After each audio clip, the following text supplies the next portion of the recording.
made their way to their seats so we can get started.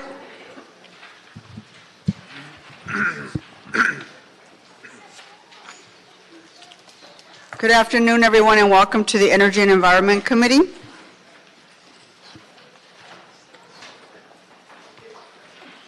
Can we go ahead and call the roll? Certainly, Madam Chair. Rafael Prado with the CLA's office. Would you like to begin with item number 1, Madam Chair? Okay, I'm going to go ahead, if there's no objection, members, to go ahead and continue items 7 and 8 to our next meeting. Without objection, that will be the order. Okay, thank you. Let's go ahead and take public comment, Mr. Herman. It appears that you've filled out a card for each of the items, so go ahead and make your way to the table. You've got 2 minutes for all the cards you filled out cards for, and then your 1 minute for general public comment. So you see on item number 6, CD 13, Mr. O'Farrell's report on a Los Angeles Department of Water and Power to develop master plan at the Silver Lake Reservoir. But didn't Mr. O'Farrell not say that when they illegally dumped millions of gallons of that reservoir out into the Mexico basin to see what kind of experimental bullshit you could produce? You found out that, yes, you could bring life out of the desert water and the desert land. Native Americans knew that a long time ago until you diverted water away from the city of Los Angeles and piped it into DWP. That's item number 6, my bitch. Then I need to talk about the so-called welding, preheat, post-weld. Well, nobody understands that language or that garbage because I certainly don't. I can't connect what the superheat FGH service is.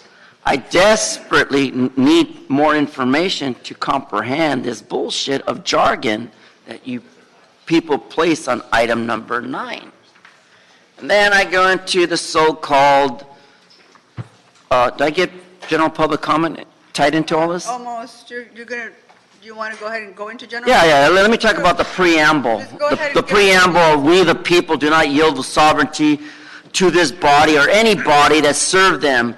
We retain control over the legislative body under the Ralph M. Brown Act. Stop fucking with us, Englander, because the legislative body of local agencies shall not prohibit public criticism, you little 1-inch dick dwarf. And besides that, I'm talking about the subdivisions shall not confer any privilege of protection under the Brown Act for expression. So my right of free speech, my right of assembly, and my right of due process was maliciously oppressed this morning in the general public comment at City Hall without warning, as you've done in the past to Wayne Spindler. Stop fucking with us. In addition to that, I want to point out that when I came in on the bus, I didn't have to ride on the back of the ass. See you later, Mr. Herman. Okay, members, Mr. Herman is the only one who filled out cards for all the items. So that concludes cards on all the items in general public comment. I'd like for us to move for approval on items 2, 3, 5, 6, 9, and 10. Anybody have any questions on any of these items? Any objections? No. Mr. Koretz, I think you have a question on number 10? Yeah. Okay, so let's go ahead and vote on approving items 2, 3, 5, 6, and 9. Is there any objections? Seeing none, that will be the order. Mr. Koretz, you want to go ahead and ask your questions of the department here on item number 10? Can you please come forward and introduce yourself? Mr. Koretz has questions on this item. Thank you, Madam Chair. So when Mr. Weezar and I introduced our dewatering motion back in 2014, we said if you're going to dewater, either first use it on-site for watering landscaping, etc., or put it into the sewer system. Now, this one is about dewatering during construction, which can be extremely wasteful as well. Is there any kind of a list of completed projects and associated metrics since that motion was adopted by council? Good afternoon, Madam Chair, council members, Shahram Karagani from LA Sanitation. The answer is yes, but I don't have it here, council member. I have prepared some summary for your update on item number 10 until such time we write our large report that we bring back. I don't have completed project as of this moment with me, but I could provide that for you in future meetings. But we are tracking that to make sure it's For the happening. projects that we are following, yes. And is dewatering used, is dewatering included in the One Water plan? Yes. Yes, the One Water plan deals with all water. Of course, dewatering is one of them. And as you mentioned, that of course our first primary purpose is to use the water for beneficial uses. If it is not available, then we would send it to the sewer system because it becomes recycled water. That would be option number 2. The last option is for us to send it to a storm drain going to the ocean. Okay. And I know this one presented itself to me, especially when we had the UCLA water main break, but we have a number of them across the city every year. Do we have any kind of dewatering plan for water main leaks? Because I know at the time, folks mentioned to me that there were companies that can come on an emergency basis and sort of scoop up a certain amount of the water when we have major water main breaks. Do we have any plan to do that in place since? Because we obviously didn't at that time. Correct. So we are working with Water and Power. I don't have a specific plan as of right now, but we are working with them. Usually when they are discharging water to the system, they notify me ahead of time because of the MS4 permit. But those are planned discharges, not for the leak.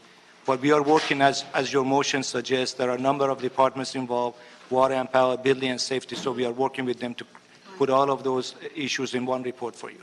Because obviously at UCLA, it all went into the storm drain or worse. And if we had a plan for a quick response to pick up some of that water, that would have been a good opportunity. Agreed. And I just want to speak, my name is Steve Cole, I'm with the Los Angeles Department of Water and Power. I want to speak a little bit on that.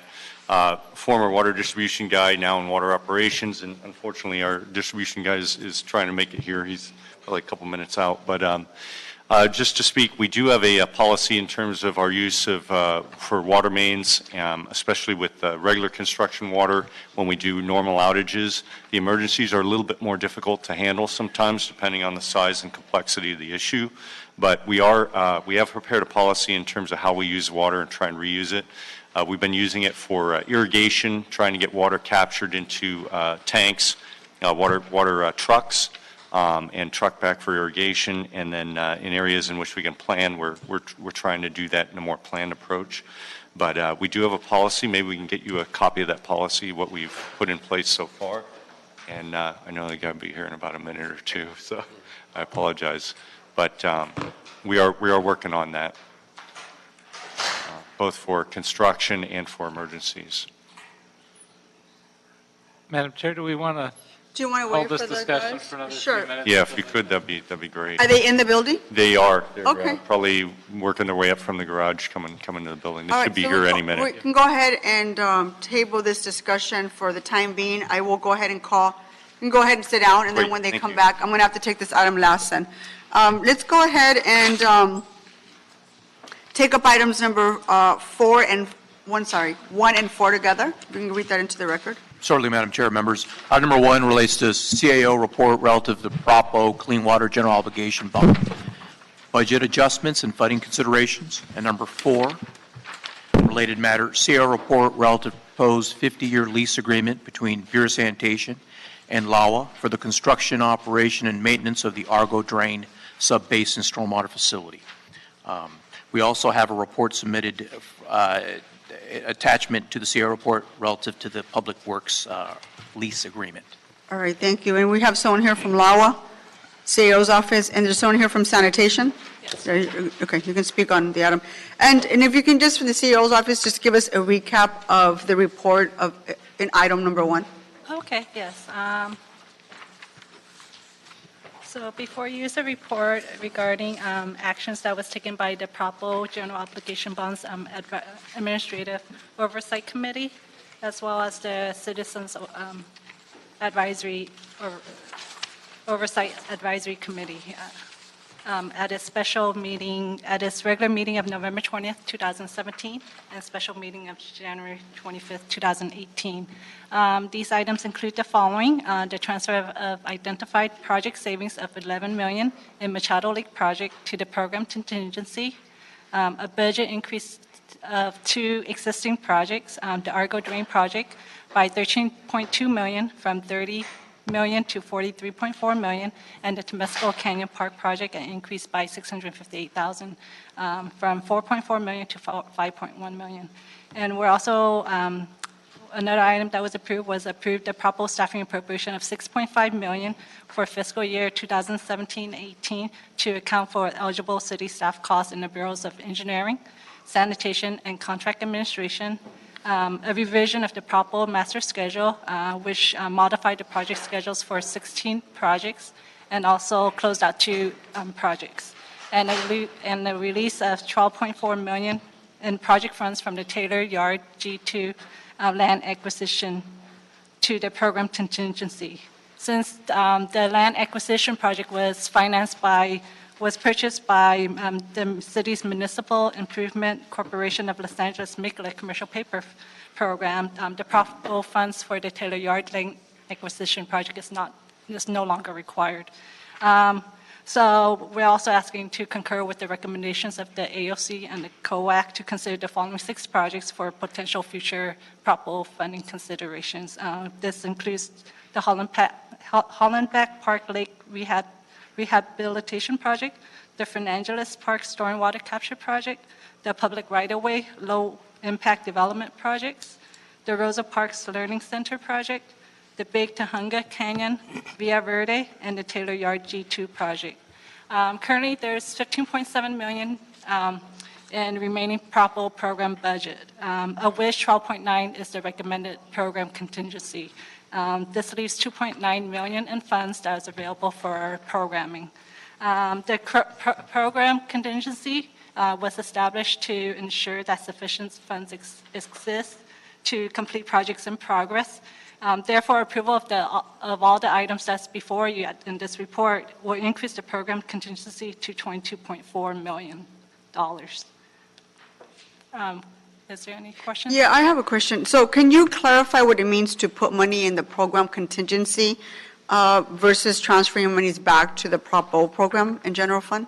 Yes, that is, it was the action of the AOC and the COAC to put it toward the program contingency, as we have existing projects that are currently in construction that might need a budget increase during the construction.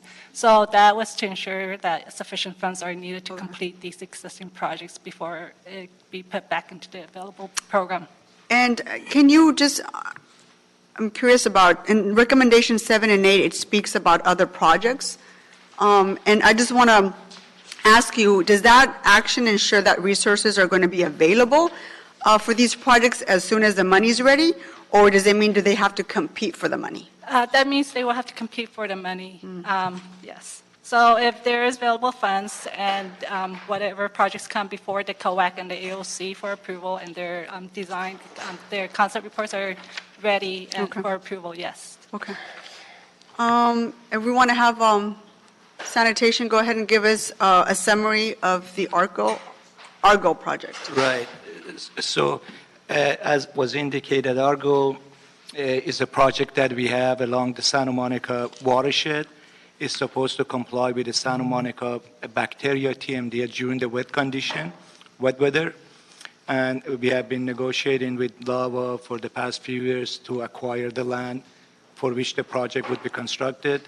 So we have negotiated that Lava would pay a certain part of the capital project, and then they pay 50% of O&M, and they also would pay 50% of future capital. And the contract was negotiated in such a way that money would not exchange hands. So the lease, which is approximately $500,000, would be offset by half of their responsibility for O&M. That's $250,000, and the They also would use our treatment plant for their development, Hyperion treatment plant, another 250, so it kind of offset each other. That's in the summary what the project is going to get the Argo drain discharges and is going to, through gravity, take it to a holding tank, and then it would be pumped to a infiltration gallery that the water, excuse me, the water would be infiltrated through the ground so to cleanse the water, so when it ends up in the underground aquifer is clean. And how much runoff water are we talking about? And how much is from the Lawa property versus the non-Lawa property? Correct. So the land tributary to project, Madam Chair, is 2,200 acres. 2,200 acres? 100 acres. Half of that would be Lawa and half of that would be city. Okay. And based on the amount of rain that comes, so it could be from little water to millions of gallons based on the rain that comes on that 2,200. But the scientific way that we calculate that is what we call 85 percentile of every rain event based on the size of the rain. So it would be different numbers. And the other question I had, so what is the total cost of the Argo project, and what's the breakdown between the Lawa funding versus the Prop O funding? I said from sanitation, but these are financial issues that the Maybe I CEO... can ask the CEO's office, yeah. Currently, the current Propo funding is $30,122,000. 30.1 million? Yes. And From then Propo? Yes. This does not include the Propo budget increase. That's included in this, in item number 1. Yes. And what's the breakdown? What's Lawa contributing to this project? And the LAWA funding is $9.5 million. 5.5 million. Yes, with the Argo, the lease agreement. Members, do you have any questions? Mr. Kukorin? I'm struggling to understand this cost breakdown. If both entities have an obligation, a stormwater obligation under the law, and the runoff is evenly divided between LAWA and non-LAWA land, why is this cost burden so disproportionately falling outside of LAWA's costs? So the councilman, the rationale was this, and this is few years back, that the LA Sanitation was doing a regional project in the area. And that regional project should benefit everyone in the area, LAWA being one of them. The reason they came and provided us money because they had an incremental request for us to upsize our project. So their financial obligation started from that perspective that you have a regional project, it is helping everyone in the area. LAWA would be one of the beneficiary. Now we have extra requests upon you. We are going to provide you this incremental cost for you to provide us this incremental upsizing of the projects. So that was the rationale. Well, can you walk me through that a little bit? Because the chair asked about where the drainage was coming from, and I understood it to be 50-50. So how is that? So this really comes down to the point of that, as you know, we have regional projects throughout the city, large projects. And those large projects, when they are constructed, benefit all of whoever is in the surrounding area. Because LAWA has an industrial general permit for their mechanic and maintenance shop right now, they did not want to be treated any differently than any other beneficiary in the area. That was the rationale that they mentioned, and they mentioned FAA does not allow them to pay a penny more than that rationale. So it was a legal issue. So the original project was the Westchester Stormwater BMP project, which was budgeted around $33 million from Propo. So when LAWA came and said they need to they need to meet these industrial general permit requirements and the low impact development requirements to redesign that Westchester project into the Argo drain, it cost another $7 million. So it went from $33 million to $40 million. So that $7 million is the increase that LAWA's cost of their share of cost. So that represents about 17.5% of the cost. So that was how it was determined that LAWA would pay 17.5%. So if the project excluded any runoff from LAWA property, it would still go forward at that 30 some $33 million million. cost. That's correct. If law were walled off from drainage into this. Yes, that's correct. Okay. And, okay, that makes a little bit more sense. Now, can you talk a little bit about the potential impacts to the general fund if there's not sufficient funding, SPA funding to, Yeah, so Cover the that. potential impact to if there's no SPA fund, it'll be general fund impact. Currently, the SPA fund is being subsidized by the general fund and related cost obligations. So if there's no SPA fund to cover the cost of the operation and maintenance or any of the sewer service charges, then there'll be a general fund impact. and the SPA has been oversubscribed every year for as long as I can remember. Yes. So a penny of additional cost to the SPA is not coming from the SPA, it's coming from the general fund. Yes, that's correct. Okay. Mr. Corretz. So I understand that we can't get any more money for this from LAX because of the FAA's constraints.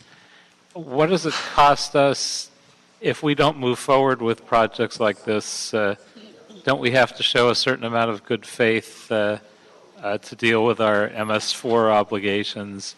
And if we don't keep doing projects like this, are we not at risk for, at some point, being hit with as much as $8 billion in compliance costs? Correct. So, Councilmember, as you indicated, that the city has created 4 big watershed-wide plans. They're called, as you said, Enhanced Watershed Management Program, EWIMS. Those EWIMS cost, as you mentioned, approximately $7.2 billion for the next 25 years. And if we do not do this project in this specific area, we have to find another project somewhere else for us to construct to deal with the bacteria TMDL that we have. And if we do not construct the project, so the city is exposed to, as you know, to both penalties based on the MS4 permit and also third-party lawsuit. But those are potential based on, third parties suing the city for non-compliance with the Clean Water Act. My understanding is as long as we keep showing good faith and keep doing projects, that won't happen.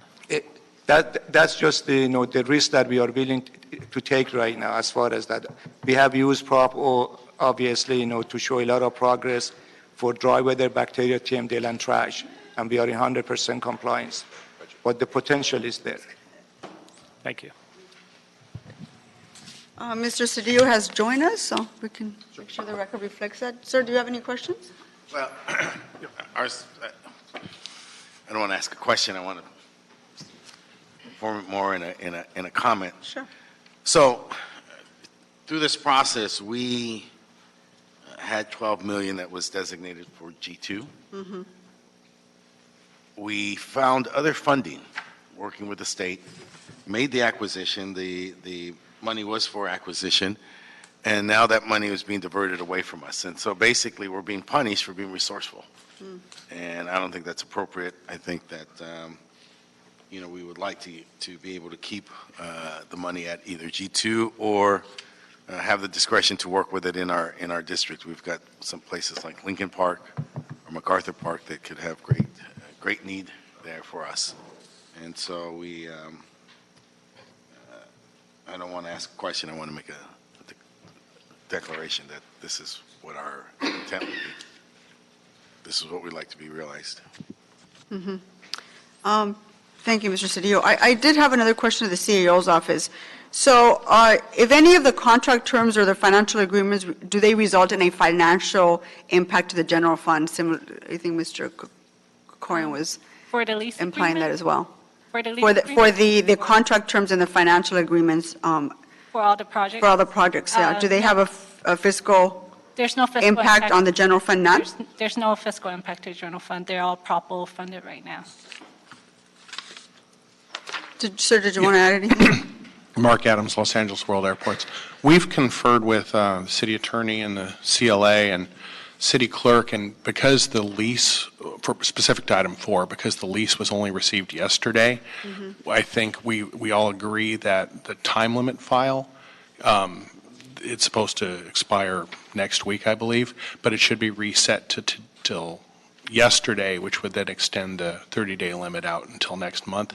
And this is important because we have an FAA approval letter that we're waiting on, and I think we can use the additional 30 days and continue this to your, ask that you continue item 4 specifically to your next meeting, so that we could then have this FAA approval letter in hand before we ask for the committee to take an action on this item. Okay. Can we do that? Okay. Could you just make sure you speak to Yes, that you on the can. record? Yes, you may Okay, do that's that. doable, okay.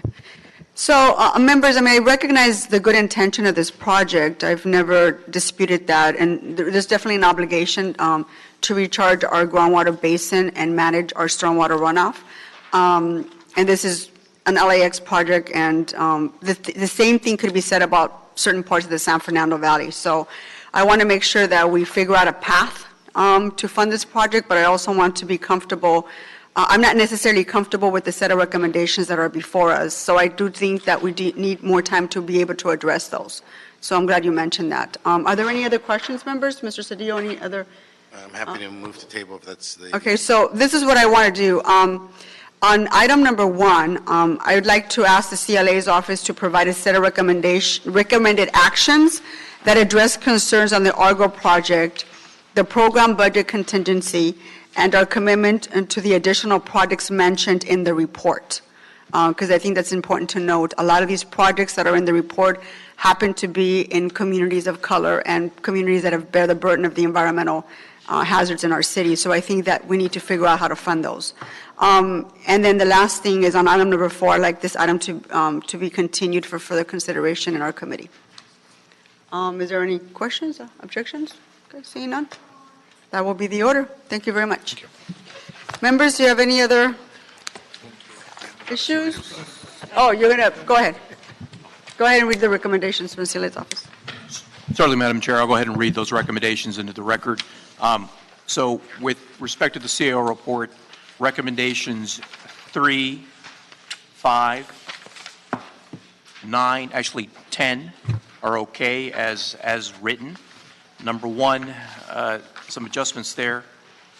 Number 1, approve the transfer of the $11 million in savings from the Machado Lake Ecosystem Rehab Project to the PROPO program budget and request the AOC and the COAC, the 2 oversight committees, to review the remaining budget and determine an updated program budget contingency.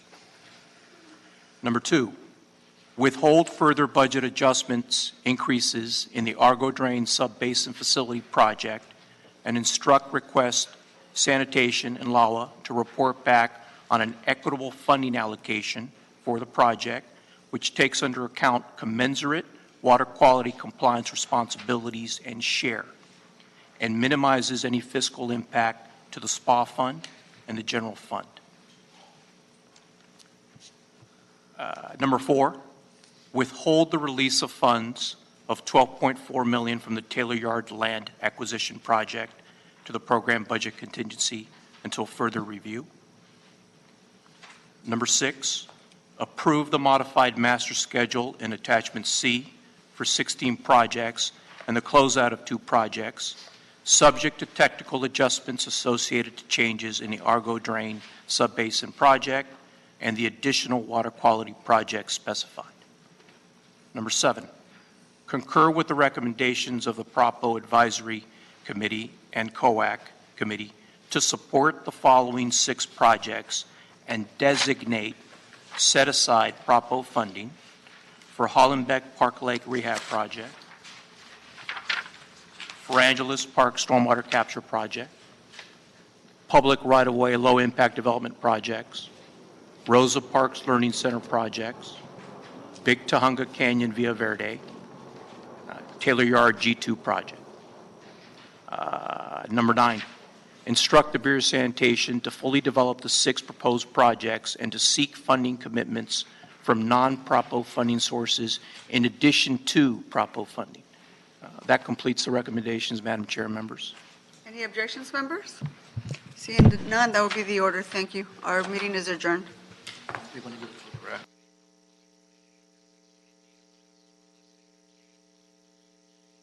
All right, so completely forgot about item number 10. Forget about that, I misspoke. Our friends here from, okay, thank you, guys.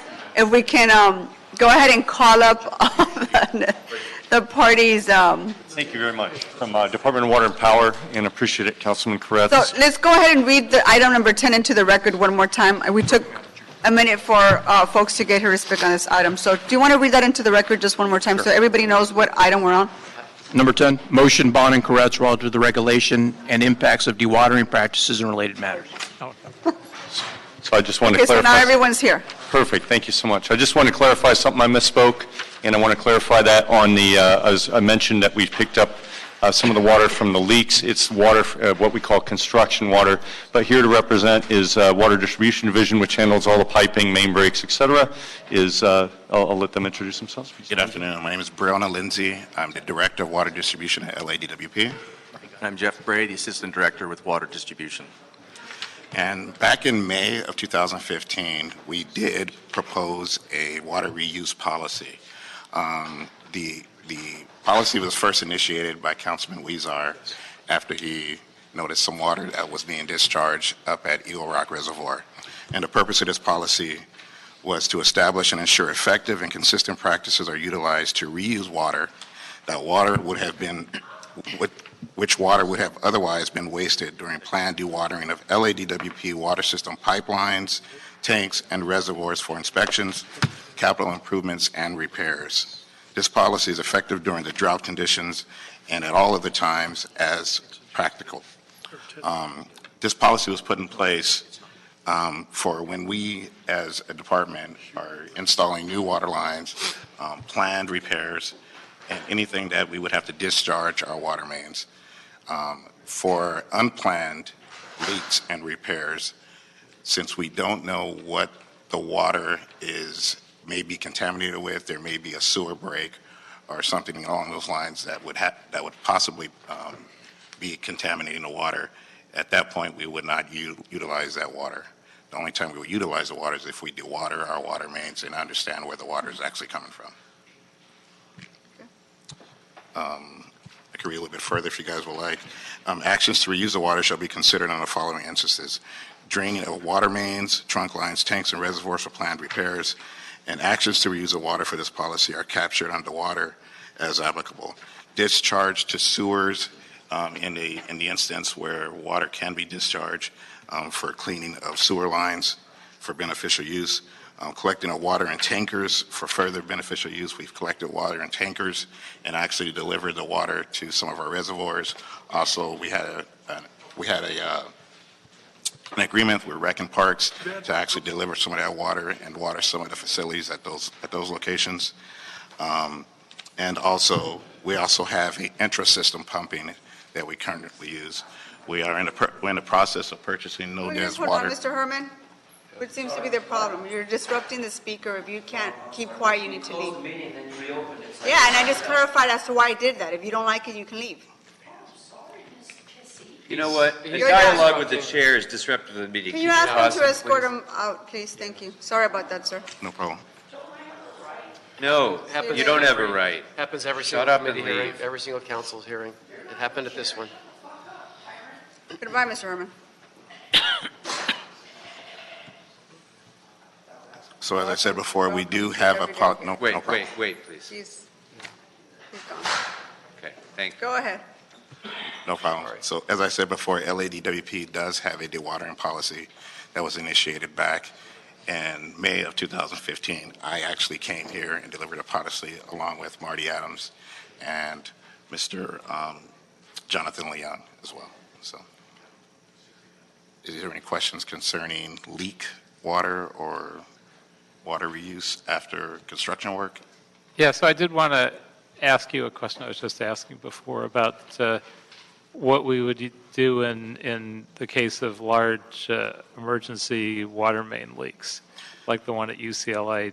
Have we developed any kind of a policy to try and divert that water either to sewers or even better to pick it up using watering trucks? I know there's at least one company that does that, so that you can save some of the massive amount of water that we lost in that case. So the only time we would be able to reuse water that came from a main leak is if we're draining the main for repairs. Any kind of planned work or water that we're draining directly from the water main, we can reuse the water. Water that has infiltrated the soils, we're not sure if there was any contaminants in the soil or if there was a sewer leak or if it possibly even a busted sewer, we will not be able to pick up that water and utilize that water because we're not sure of the contaminants. But anytime we would have a planned shutdown or a planned drainage from a water main, we would be able to use that water. Well, I don't think you could reuse it as drinking water. Right. But obviously, water that was shooting straight out of water main that was drinking water could be salvaged and then retreated. So I don't know if we've looked at that. I don't know if sanitation has looked at that. We have not, but we can work with sanitation to see if there's something that we can do. I think that those types of leaks are very rare. Usually we have one approximately every 5 years, so we've been focusing on making sure that our valves are operable so that we can eliminate those long discharges. But also we've been working on internally collecting the water where we can. We're kind of like a surgeon. When a surgeon goes and operates, there's blood letting, and it's something that can't be avoided. And the same thing with the execution, the operation, and installation of our water mains, we let water out. And so we feel that by focusing on capturing that water when it's planned, where we can, in total, is going to amount to a vast amount of water. And up until now, we have not, due to the just complexity of trying to capture the water on an emergency basis, with trying to get vehicles there and the environmental impact to do that. We just haven't been focusing on that. We've been focusing more on the planned work, and because we have a lot of crews out there doing work every day, and there's water that we can capture under those planned events. So that's what we've been focusing on. And what's your current plan on construction sites? What improvements have we made in terms of how to use that dewatered water rather than just dumping it into a storm drain? Like I mentioned earlier, any planned job, it's a lot easier to capture the water. And so for our construction sites, there's two processes that we use on a regular basis. The number one process is if we're going to dewater our water mains, we get a SCARS permit from the Department of Sanitation where we can actually determine how much capacity can actually go into the sewer lines, and we can flush the sewer lines with that water. The second thing is trucking water. But we also realize that there's a large amount of money associated with trucking water from one of our construction sites to a location like a reservoir or rec and parks. We've done it in the past, but we recognize that there is a large amount of money that is associated with it. And as Mr. Bray said, the environmental impacts. So we do have a plan, and most of our plan is based on the fact that we are working diligently to replace the large amount of pipe in the system so we will have less leaks. Last year was a record-breaking year for DWP. We replaced 184,000 feet of pipe, and we had one of the lowest amount of leaks in the past 5 or 10 years. So. And obviously, since with our conservation practices, we wind up with less water in the sewer system to be recycled. So if we can put more dewatered water into the sewer system, we're serving a dual purpose. Absolutely. All right. Thank you. I just thought of a question. Do we know if dewatering has any negative impacts in our city's stormwater management program? Do we know? Have we studied that? Yes. There are a couple of things that could potentially happen besides water quality. What we have, Madam Chair, along the beach, we have low flow diversions. These are the pump stations that they are designed to divert the dry weather to Hyperion. So if we have an unplanned discharge upstream, that pump capacity may be compromised, so the polluted water goes to ocean. So that's one, if we do not communicate well with each other, that's one potential issue. The other one is opportunity of using that water for so many beneficial uses throughout the city when we have green infrastructure. Yeah. Thought about that now. Any other questions, members? Seeing none, Mr. Correct, are you okay with approving this item? I'm good. All right, let's go ahead and move to approve item number 10. See- Madam Chair, yes. one thing on clarification, item 1, did you wish to hold that in committee or send it forward to council?